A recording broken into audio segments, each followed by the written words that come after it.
All right, here's the story. I started doing stand-up comedy when I was 14.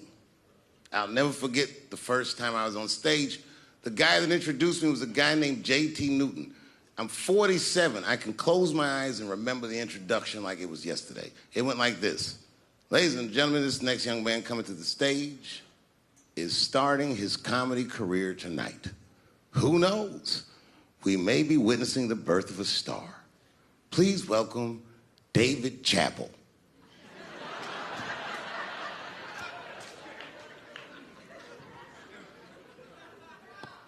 From the first time that I ever held a microphone, I was sure this was it. I knew I was home. I knew I had found my thing. And my God, man, I was a child. I got good. Matter of fact, I was good from the moment I started. And I'm not saying this to be a braggart. I'm telling you the truth. These old niggas was in awe of me. How is this little boy so poised? They used to say. I was. I mean, you know, I got better, but it started out good. About a year into it, when I was 15 years old, I had written a joke during the AIDS epidemic about having a Goodyear condom. Something, I don't even remember the joke. Something about an industrial strength condom by Goodyear. I just remember all the comedians really liked that joke. And there was an older comedian. And he came to me one night after the show, after he saw the joke, and he said, listen, I got an audition at another comedy club, and I was wondering, do you mind if I do that joke? I just want to borrow it. Now, I'm a kid. I don't know any better. I'm like, borrow it? Well, I guess, sure, if it'll help your career. I let him do the joke. And then weeks later, I was waiting to go on in a comedy club, and he went on before me, and he did the joke. And after the show, I pulled him aside, and I said, hey, man, I don't mind you borrowing my jokes, but you got to give them back. He said, oh, I forgot to ask you. He goes, let me buy that joke from you for $50. And I said, man, I'd do it, but I'm just starting out. I need all the material I can get. The idea being that the more material I can accumulate, the faster I'll be able to make money for my work. I said, I can't do it. I want my joke back. I'll never forget this. Remember, I was a 15-year-old child. This guy was a grown-ass man. He stood up over me so I could see how big he was. And he said to me, really? I can just take it. And he did. I got scared because I was a child. But I never forgot that. I never forgot that. I was 15 years old. I'm 47 now. I think about this guy all the time. When I look at my own kids and I see how young and innocent they are, I can't believe someone did that to me. And I don't think about it every day because that was the worst thing that happened to me. I think about it every day because that was the first time that someone ever did that to me. But in my career, it has happened many, many times since, where someone would intimidate me or scare me and take something that I believe was mine. I'll tell you another story. Now I'm 18 years old. I'm living in New York City, and I just finished my first road tour, which was a very difficult tour. I'll spare you the details. Now I'm back in New York, but my rent is paid, thank God. And I have $60 to my name, and a woman that I had met in Pittsburgh, a bad Dominican bitch,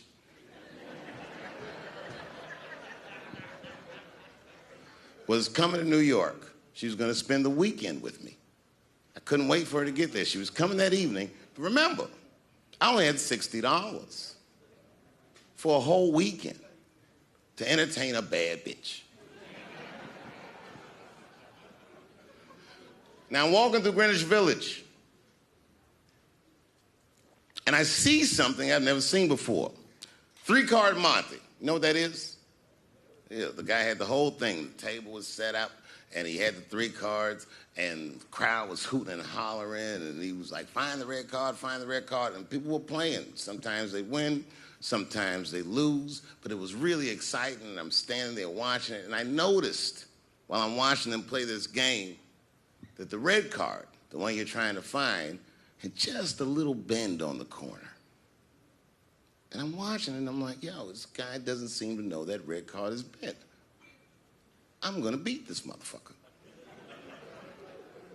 And I walked up to the table, and I said, let me play a hand. And I put my last $60 on that table, and he starts to shuffle and find the red card, find the red card. And I kept watching that bent card go around the table, make sure I kept my eyes on that bent card. And when he stopped shuffling, and he said, find the red card, I pointed to it with confidence. Here it is right here. And he flipped it over, and it was black. And he took my money. I couldn't fucking believe that. How did this nigga do that? Was that magic or sorcery? I was confused. So you know what I did? I sat there and I watched him for a real long time play the game. And I realized that all those people who was doing all that hooting and hollering and betting, my God, they were his friends. They were in on the whole thing. I felt so wronged. I felt so stupid. And then the next sucker came up to the table and was about to put his money down. And I said, fuck that, man. Don't put your money there. All these niggas is in on it. It's a trick. And when I said that, the guy that was dealing, and this motherfucker was huge, snatched me up by my collar. Feel how strong he was when he grabbed me. I was a skinny little guy. And he was gonna maul me. And the only reason he didn't, I'm sure, is because he saw the fear in my face. And that fear, he looked at me. I saw his eyes go from hard to soft. He softened. Then he looked at me like the way a father would look at a child. And he said to me, young man, don't ever come between a man and his meal. I never forgot that either. Most niggas would have to run the streets for years to learn a lesson that profound. It took me 2 seconds. Never get between somebody and their paper. Taking a man's livelihood away from him is akin to killing him. Do you know why Prince, the famous rock star that was a friend of mine, do you know why he called himself the artist when he came back? He calls himself the artist because that's what they call us in our contracts. Oh, these contracts are crazy. You should hear the terminology they say in these contracts. To use your name and likeness in perpetuity throughout the universe. Who the fuck could possibly know what that means? Nobody does. It's so complicated, in fact, that when you're a kid like me, you have to hire somebody to tell you what that means. And you sit down at a table and you do the contract game. And that's how I got with Comedy Central. I signed a contract. But I signed the contract the way that a 28-year-old expectant father that was broke signs a contract. I was desperate. I needed a way out. And it wasn't good money, and it wasn't good circumstances, but what else am I going to do, I said. And all these white people sitting at that table told me, trust us, Dave, it's a good contract. And I looked around the table, and they all seemed to agree it was a good contract. But what if it was like that game of 3-card Monte? What if they were all friends and I didn't know it? And the bag of money was Iceberg's money in the first place. What was I talking about? What was I trying to tell you? Last week, 2 weeks ago, whenever it was, I called Lauren Michaels And I tell them, okay, I'll do it. I'll do Saturday Night Live on election night. And the day I made that phone call, the day I committed to it, it gets announced that Netflix is streaming Chappelle Show. Not just Netflix. HBO Max is streaming it too. Let me tell you another story about HBO. No, hear me out. Did you know, before Chappelle Show was at Comedy Central, I pitched that show to HBO. I told them what I wanted to do. Now, these are executives. All they have to do is say, yeah, we'll take it, or no, thank you, we won't. But they didn't say either of those things. They went too far. They said, literally, what do we need you for? That's what they told me, as they kicked me out of the office. What do we need you for? And here we are, all these years later, and they're streaming the very show that I was pitching to them. So I'm asking them, what do you need me for?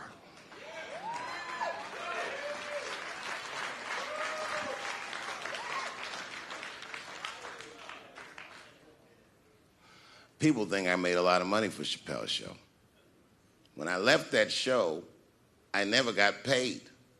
They didn't have to pay me because I signed the contract. But is that right? I found out that these people were streaming my work, and they never had to ask me, or they never had to tell me. Perfectly legal because I signed the contract. But is that right? I didn't think so either. That's why I like working for Netflix. I like working for Netflix because when all those bad things happened to me, that company didn't even exist.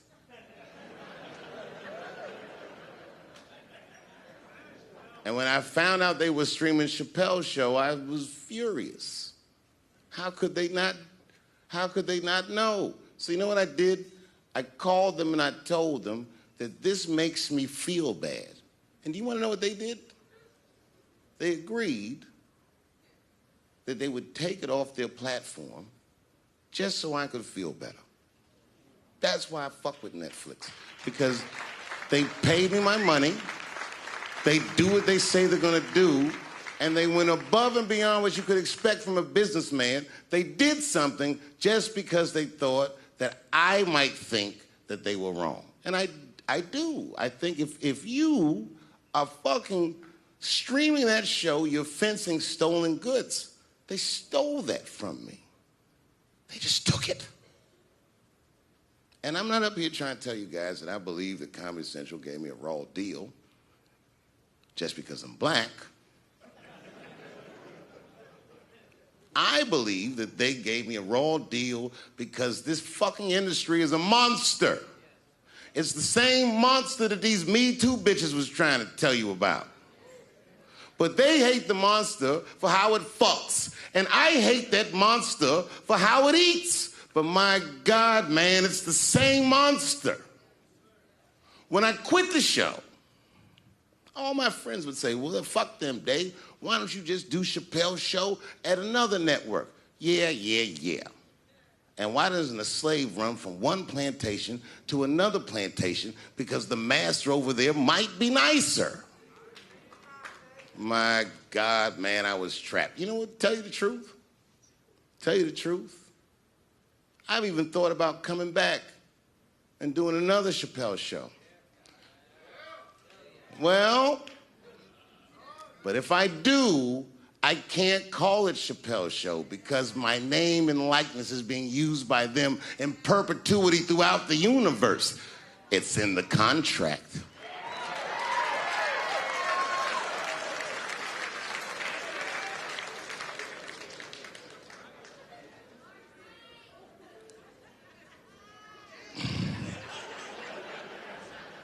You're not supposed to do this in my business. I'm up here doing something that nobody else in this business has the balls to do. I'm telling you something that you need to know. I'm trying to explain to you what you're seeing. You don't understand what you're seeing. I am publicly flogging a network. And I know that this network niggas, they watching me and they saying, why are you doing this so publicly? Doesn't feel good to be flogged publicly. Oh, believe me, I know. I know exactly how that feels. When I quit my show, they said I was crazy. What was crazy about it? I just didn't want to do it anymore. They said I smoked crack. That's impossible. I was a devout Muslim. I didn't smoke or drink. But I do now, bitch, because you ruined my fucking life. Now it's their turn. This is their first nigga lesson, and I'm honored to give it to them. They're gonna pay me for this show. I called my agent. I said, is there anything I can do about this show? And he said, no. Well, fuck you too then. If you want something done right, I guess you got to do it yourself. So I'm not going to the agents. I'm coming to my real boss. I'm coming to you. I'm begging you. If you ever liked me, if you ever think there was anything worthwhile about me, I'm begging you. Please don't watch that show. I'm not asking you to boycott any network. Boycott me. Boycott Chappelle Show. Do not watch it unless they pay me.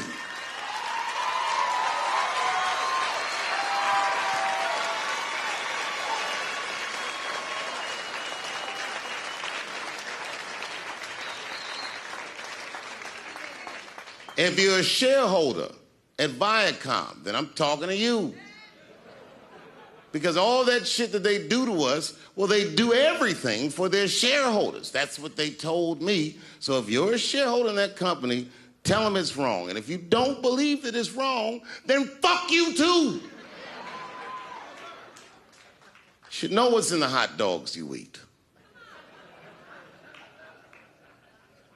Now, there's probably a bunch of people at Comedy Central and Viacom and all these places that have no idea what I'm talking about.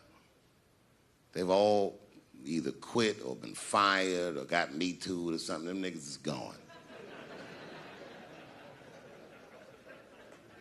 And there's a whole bunch of new young people there, and they're probably looking like, what is he talking about? They may not actually know what the fuck happened to me. So I'll tell you what I'm talking about. Go downstairs to your accounting department, open the books, see what that show made, and look at what you paid me.